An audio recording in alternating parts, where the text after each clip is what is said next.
कृष्ण भगवान की जय। बोलो प्रबोधनी एकादशी मैया की जय। राधे राधे सभी को। आज मैं प्रबोधनी एकादशी मैया की कहानी सुनाने जा रही हूँ। बोलो श्री कृष्ण भगवान की जय। हे अर्जुन, मैं तुम्हें मुक्ति देने वाली कार्तिक मास के शुक्ल पक्ष की प्रबोधनी एकादशी के संबंध में नारद जी और ब्रह्मा जी के बीच हुए वार्तालाप को सुनाता हूँ।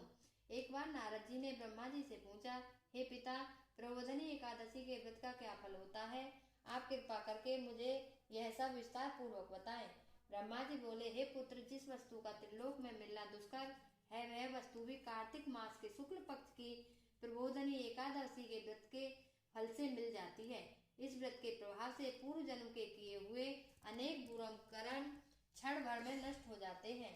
हे पुत्र, जो मनुष्य श्रद्धा पूर्वक इस दिन थोड़ा भी पुण्य करते हैं, उनका वह पुण्य पर्वत के समान अटल हो जाता है। उनके पितृ विष्णु लोक में जाते हैं। ब्रह्म हत्या आदि महान पाप भी प्रबोधनी एकादशी के दिन रात्रि को जागरण करने से नष्ट हो जाते हैं। हे नारद, मनुष्य को भगवान की प्रसन्नता के लिए कार्तिक मास की एकादशी व्रत अवश्य करना चाहिए। जो मनुष्य इस एकादशी व्रत को करता है वह धनवान, योगी, तपस्वी तथा इंद्रियों को जीतने वाला होता है, क्योंकि एकादशी व्रत भगवान विष्णु को अत्यंत प्रिय है। इस एकादशी के दिन जो मनुष्य भगवान की प्राप्ति के लिए दान, तप, होम, यज्ञ, जब मेरा ही स्वरूप है आदि करते हैं, उन्हें अक्षय पुण्य मिलता है। इसलिए हे नारद, तुमको भी विधि पूर्वक भगवान विष्णु की पूजा करनी चाहिए। इस एकादशी के दिन मनुष्य को ब्रह्म मुहूर्त में उठकर व्रत का संकल्प लेना चाहिए और पूजा करनी चाहिए। रात्रि को भगवान के समीप गीत, नृत्य, कथा, कीर्तन करते हुए रात्रि व्यतीत करनी चाहिए। प्रबोधनी एकादशी के दिन पुष्प, अगर, धूप आदि से भगवान की आराधना करनी चाहिए। भगवान को अर्घ देना चाहिए। इसका फल तीर्थ और दान आदि से करोड़ गुना अधिक होता है।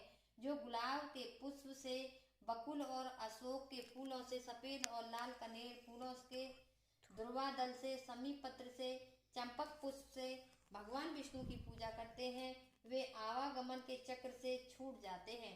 इस प्रकार रात्रि में भगवान की पूजा करके प्रातःकाल स्नान के पश्चात भगवान की प्रार्थना करते हुए गुरु की पूजा करनी चाहिए और सदाचारी वे पवित्र ब्राह्मणों को दक्षिणा देकर अपने व्रत को छोड़ना चाहिए।